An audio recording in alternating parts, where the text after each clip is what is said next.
So if you've been working with me, then you will definitely know and understand the term balance walking. If you haven't and you've heard it online, I'm going to talk about it now, okay?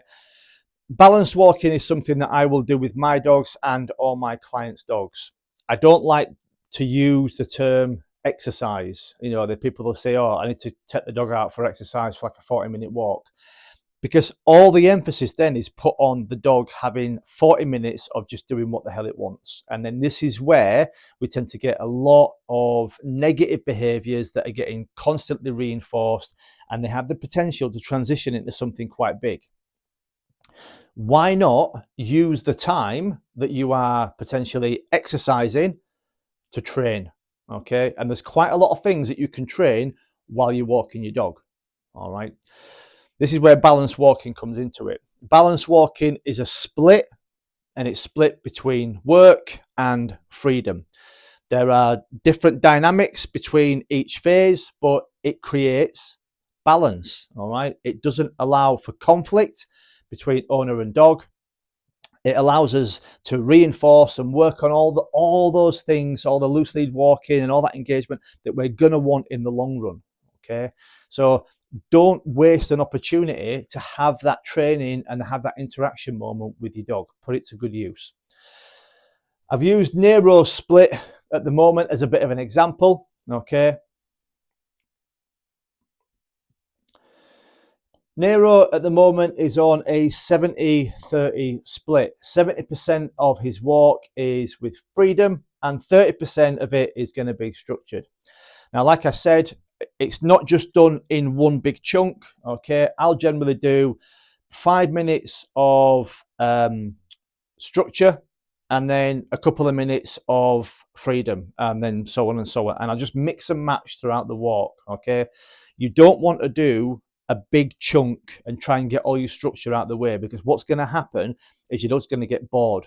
They're going to get bored and they're going to start to push back, and then we're going to get some conflict, and then we're going to get frustration, and it's going to go out the window. Okay, so small bite-sized chunks. All right, nice, easy, digestible bits of training with good motivation from your dog. So if you're hand feeding, perfect. Okay, so in terms of the structure, two things that we work on really for structure to start with is loose lead walking. Okay, so in my head, I have got the position at what I want Nero to be in. He's on my left side and his body is somewhere along the front of my left foot. All right. I've got the motivator, i.e. the food, to get the repetitions in so I can reinforce. I'm going to be using a slip collar, so if needs be, I can offer some form of correction in case he starts to pull away or starts to leave that position. All right. Also, what I'm going to do while we're in a structured phase is I'll go and grab a coffee. I'll go sit somewhere on the high street or in a busy area, and I'll work on some controlled exposure. Again, this is still work. This is him in a sit or a down, plats as we call it for him. And we're working on exposure. Okay, we might be sat in the middle of a market, we might be sat in the middle of a busy park, and he's just taking in all these sights, sounds and smells, working on his impulse control, and I can reinforce those control positions. Again, it is still work. Okay, you get to sit and enjoy your coffee and have a bit of downtime while we're still training the dog. Believe me, doing nothing for a dog, especially with a working breed, doing nothing can be quite mentally stimulating, depending on the environment that you put them in. Okay. So the free side. Okay. Once we've had 5 minutes, good, of doing a bit of structure, then we're going to go for freedom. Now, for Nero, this is going to be on and or off lead. I've been doing a lot of the stop, drop, and recall, as in the previous Patreon video, and now I can get his recall, I'd probably say 95% of the time. I have noticed him, however, putting a lot of nose to floor. I don't know if he's potentially like tracking people that have been out for a walk, or if he's in prey drive mode. So for the past few weeks, we've been conditioning the e-collar. Now, he'll wear that just in case I need it, but for majority of the time, I don't need it. Depending on your dog and what your dog's recall level is, right, you would want to make sure that you've got a long line or a flexi lead. All right. So he gets the chance to be off lead, do a bit of sniffing. Also, I am going to reinforce the rules of play. Okay. I always carry a toy with me, and I'm going to use absolutely every environment and any excuse to have that interaction with my dog. Because remember, if I can interact with him and play with him in that environment, and if I can motivate him to interact with me, then I can train him in any environment. All right. And that is more or less it. That's balanced walking. However long I go out for, whether it's 20 minutes, whether it's an hour, okay, I will roughly work on those percentages. It doesn't have to be well timed. You don't have to set your watch in case you want to, okay, but you don't want the dog to have too much freedom. It's all right, someone's just printing something from in the house while I'm in here doing a video.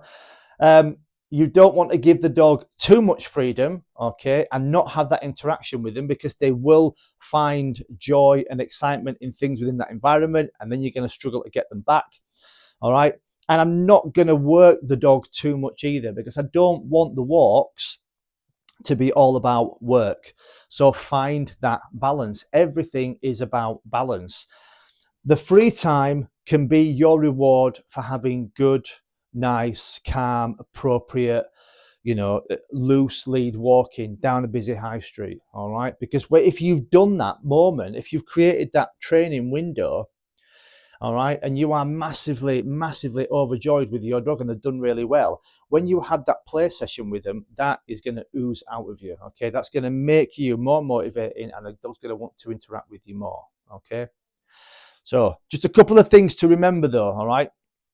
Split the time. All right. I know I've just mentioned it, but don't try and get all the work out of the way, all right, and then have a small play session at the end, okay? Because what those gonna do is they're gonna want to go towards the area where you tend to do a lot of play, because we're creatures of habits as well, okay? And that's going to cause frustration. And whichever phase you are in, you are always interacting with the dog. This is really, really important. Just because a dog is loose lead walking, I'm not just going to walk next to them and take it for granted, okay? Especially if they're in the early stages of training. If I'm going to be giving them maybe a piece of food, but definitely a good boy or a good girl and some form of interaction. I need that dog to know that, look, what you're doing right now is beautiful and I want to see it again. And also the interaction. Don't just think, oh, I'm going to let my dog off for 2 or 3 minutes and then I'm just going to call them back. Even if they just have time to run off, have a quick pee and a poo, and then you spend 2 or 3 minutes playing, all right? That is going to be a lot more beneficial than just giving them free time.